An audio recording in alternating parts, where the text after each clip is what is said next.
We've all been there, whether at the dinner table, online discussions, or in the public square. There are many times where the argument seems that what people are trying to talk over one another than actually trying to understand the details of the other argument. What I put forth today is a way of looking at how those fundamental disagreements occur, and by understanding the way that that disagreement occurs, we can get to some strategies for overcoming them, and perhaps even find a more productive way to engage with those whom you disagree with. This is Causality, where we take a deeper look at the world around us and find the root causes of current events. My name is Sean Bauaretz. I have degrees in political science, international relations, and sociology. I'm a major in the IDF reserves. Join me as I look at the different issues which form how we perceive the world. In this video, I'm going to talk about arguments.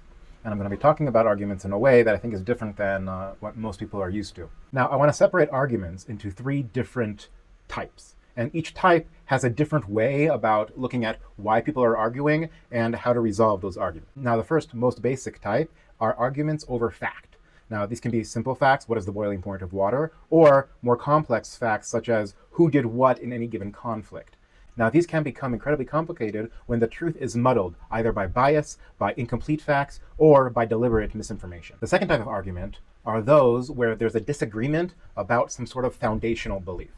The clearest example of this is, let's say you have someone who is devoutly religious and a non-believer. If each one is basing their argument over that core belief, then they will eternally just talk past each other. The only real way of advancing that argument effectively is to kind of transfer the argument from those fundamental beliefs onto a different framework which can both be agreed upon. And the third type of argument, which I will try to focus today, are those where it is an argument over a competing vision of morals. These are arguments where there are a shared set of values. People agree about the importance of the morals that are being held, but they disagree over which moral takes precedence in any given situation. And it is this type of argument which I will delve into further. Now, first of all, to understand this type of argument, we need to first understand what is a sort of moral fundamental. Now, these are these fundamental truths which stand on their own. One trick in order to find out what the moral fundamental is at any given argument is to simply ask the question, why? If you ask yourself or someone else why the argument they're making is important, and continue asking that question, you will ultimately get to a reason where there is no answer to the why. The answer becomes, it just is. This isn't a failing in the argument. Rather, this is a sign that you have reached the fundamental core value which produces the argument that the person is making. Examples of this fundamental core beliefs would be the importance of life, the importance of freedom, and the importance of truth. These are ideas where they are not resting on anything else rather than their own self-evident truth. Now, within any given society, most people will agree on these morals, on the same set of moral values across the board. What happens is that people will disagree over how they take precedence over one another in differing situations. A key characteristic of these fundamental morals is that each one creates its own scale of importance. What do I mean by that? For instance, the sanctity of life would dictate that the life of 5 people is more than 1 person. And when you have a dilemma which is on that one scale, it becomes easier to decide what is more important. The problem is that these different fundamental morals each create their own different scale with a different unit of measurement, which are incompatible with one another. Many times, perhaps most of the time, people can still intuit at a situation what moral takes precedent over the other. But the moral dilemmas happen when it isn't so clear, and two different people, even though they hold both morals, will disagree over which takes precedent at any given time. For example, governments often limit the freedom of the individual in order to reduce risk to life, even their own, such as with substance abuse.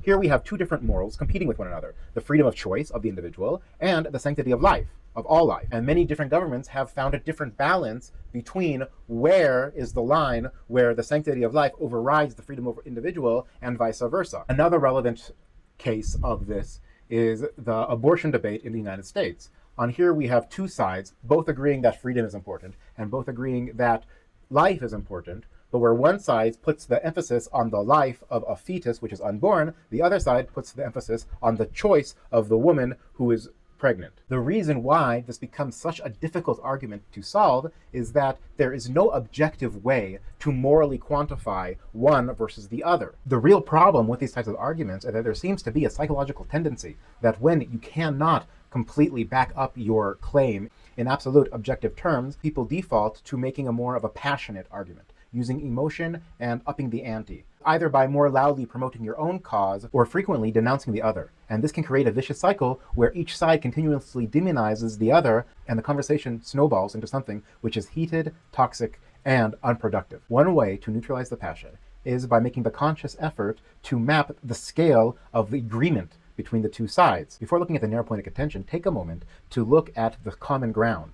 Look at all the places where you agree on those two different moral values and where one supersedes the other. Usually, once both sides realizes that the disagreement occupies only a narrow band within a wide range of agreement, the dynamic changes, and it is harder to simply demonize the other. This is not to say that this will solve every problem. Real issues can exist, but by mapping the area of agreement and disagreement, sometimes you can better be able to both disengage emotion, and this clarity can help you achieve a compromise when it is achievable. And it removes the instinct to dehumanize and to demonize the other side. And when you see the other person as someone who is not so different than yourself, rather you are seeing another member of your community who simply has a different perspective over shared values, it fosters respect even if the disagreement persists. One important thing to understand, however, is that in addition to the three different types of arguments which I referred to, is there's another layer involved. And that has to do with the goal of the individuals. What I'm referring to is when either side, or both, view that their position is mutually exclusive to the position of the other. This means that the goal no longer is about compromise or persuasion, but rather to have their position prevail. When this occurs, it's important to make the distinction and understand that you are not dealing with an intellectual opponent, but rather with an enemy. Sometimes you do have enemies, and you need to understand that and deal with it accordingly. But to bring it back to arguments not between enemies, we can understand that a lot of the toxicity comes not from malice, but from misunderstanding the nature of the argument itself. If we can approach these arguments from a place of intellectual honesty, rather than just blind passion, perhaps some of them can be solved even when they were thought to be unsolvable. If you found this video interesting, please like, give it a comment, subscribe. This is a new channel. Anything that helps the algorithm is huge. You can get in touch with me through the link in the description and even book a lecture.